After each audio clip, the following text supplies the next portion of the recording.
Partai Keadilan Sejahtera (PKS) menggelar apel siaga 2023 pemenangan di Stadion Gelora Bung Karno pada hari ini. Kata perubahan itu bukan soal pergantian nama presiden. Karena kalau pergantian nama presiden tahun 2024 memang akan terjadi pergantian nama presiden. Jadi bukan tentang satu orang. Kita ingin perubahan kondisi keluarga-keluarga di seluruh Indonesia. Ibu bapak kalau berangkat ke sekolah dulu ambil rapot anak-anak sering tidak deg-degan? Apa itu namanya? Jantungan deh. Sering khawatir. Betul tidak? Sekarang kalau ke pasar khawatir tidak? Khawatir apa? Harganya kenapa? Harganya kenapa? Mahal apa murah? Murah apa mahal? Mau diteruskan harga mahal? Mau dilanjutkan harga mahal? Jadi kita mau apa? Mau apa? Kita mau perubahan supaya harga menjadi terjangkau bagi keluarga-keluarga semua. Baik, Partai Keadilan Sejahtera menggelar apel siaga 2023 sebagai wujud deklarasi dukungan terhadap Anies Baswedan secara besar-besaran bersama dengan ribuan kader PKS hari ini. Acara diawali dengan hiburan senam bersama yang dilakukan oleh ratusan kader PKS, kemudian dilanjutkan dengan acara apel siaga PKS. Acara ini rencananya akan dihadiri sekitar 6.000 kader PKS dari seluruh Indonesia. Acara inti ditandai dengan amanat dan juga ikrar pemenangan yang disampaikan oleh Ketua Majelis Syuro PKS, Salim Segaf Al-Jufri. Kemudian dilanjutkan dengan deklarasi baca pres oleh Presiden PKS Ahmad Syahiku dan juga baca pres Republik Indonesia Anies Baswedan. Seluruh kader dan simpatisan untuk berdoa kepada Allah Subhanahu wa Ta'ala. Hari ini saya merasa sangat bahagia karena saya menyaksikan semangat Indonesia di wajah kader-kader Partai Keadilan Sejahtera. Karena saya menyaksikan dan mencium aroma kemenangan sejak saya memasuki gedung ini. Hari ini saudara-saudara sekalian, untuk menyatakan kepada seluruh rakyat Indonesia bahwa Partai Keadilan Sejahtera telah melalui babak pertama dari sebuah drama sejak 1 tahun yang lalu.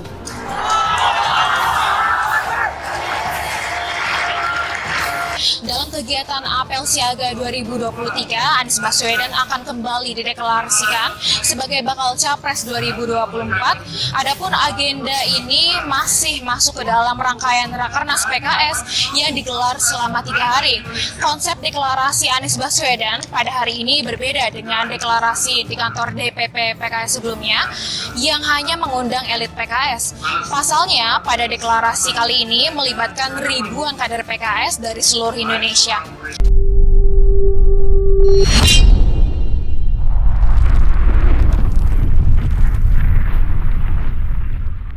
Kini, peluru mulai diarahkan ke Muhaimin Iskandar, ketum PKB yang akrab disapa Cak Imin.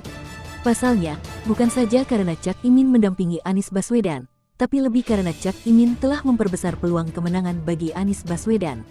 Setelah Cak Imin dan PKB gabung ke Koalisi Perubahan untuk Persatuan, KPP, operasi bertahun-tahun dalam rangka menghancurkan Black Campaign terhadap Anies Baswedan, khususnya di kalangan Nahdien Jawa Timur dan Jawa Tengah, akhirnya kandas.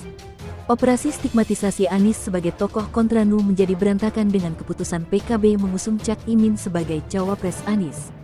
Stigmatisasi Anies dengan tuduhan politik identitas, tuduhan bahwa Anies didukung oleh kelompok intoleran, Anies dikerumuni oleh orang-orang di sekitarnya yang ekstrim kanan, kini berangsur mulai meredup. Pada akhirnya ini memberi kesimpulan bahwa semua tuduhan kepada Anies selama ini memang tidak ada faktanya.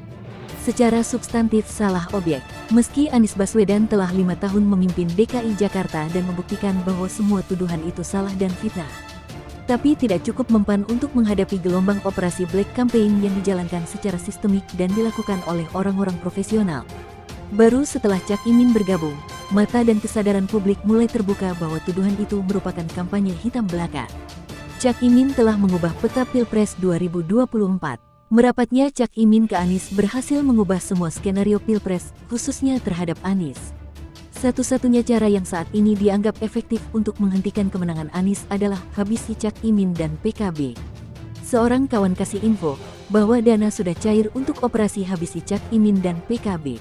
Info ini kuat karena datang dari orang yang mengaku terlibat dan terima dana. Setelah sukses menggagalkan Khofifah untuk mendampingi Anies Baswedan, tapi tampaknya tidak terhadap Cak Imin. Secara politik, Cak Imin boleh dibilang satu kelas di atas Khofifah. Lebih matang karena lama telah menahkodai sebuah partai milik warga Nahdliyin, yaitu PKB. Operasi untuk hancurkan Cak Imin dan PKB akan dilakukan secara masif dan sistemik. Kabarnya melibatkan dana yang tidak sedikit. Pemanggilan Cak Imin oleh KPK dan pengungkitan kembali isu lama terkait kudeta di PKB adalah tahap awal untuk mengoperasi Cak Imin. Ini menjadi kesempatan bagi Cak Imin untuk membuka kotak Pandora soal kudeta. Dari keterangan Cak Imin, tidak ada kudeta di PKB. Informasi Cak Imin sepertinya telah mampu mengubah keyakinan publik. Detail, jelas dan diungkapkan oleh pelaku yang siap menghadirkan bukti dan saksi.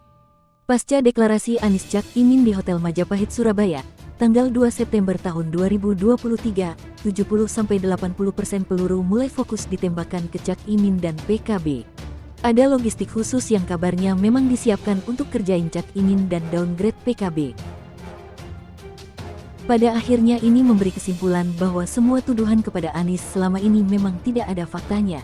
Secara substantif salah objek. Meski Anies Baswedan telah 5 tahun memimpin DKI Jakarta dan membuktikan bahwa semua tuduhan itu salah dan fitnah. Tapi tidak cukup mempan untuk menghadapi gelombang operasi black campaign yang dijalankan secara sistemik dan dilakukan oleh orang-orang profesional. Baru setelah Cak Imin bergabung, mata dan kesadaran publik mulai terbuka bahwa tuduhan itu merupakan kampanye hitam belaka. Cak Imin telah mengubah peta Pilpres 2024. Merapatnya Cak Imin ke Anies berhasil mengubah semua skenario Pilpres, khususnya terhadap Anies. Satu-satunya cara yang saat ini dianggap efektif untuk menghentikan kemenangan Anies adalah habisi Cak Imin dan PKB. Seorang kawan kasih info bahwa dana sudah cair untuk operasi habisi Cak Imin dan PKB. Info ini kuat karena datang dari orang yang mengaku terlibat dan terima dana. Setelah sukses menggagalkan Khofifah untuk mendampingi Anies Baswedan, tapi tampaknya tidak terhadap Cak Imin. Secara politik, Cak Imin boleh dibilang satu kelas di atas Khofifah. Lebih matang karena lama telah menahkodai sebuah partai milik warga Nahdliyin, yaitu PKB. Operasi untuk hancurkan Cak Imin dan PKB akan dilakukan secara masif dan sistemik. Kabarnya melibatkan dana yang tidak sedikit. Pemanggilan Cak Imin oleh KPK dan pengungkitan kembali isu lama terkait kudeta di PKB adalah tahap awal untuk mengoperasi Cak Imin.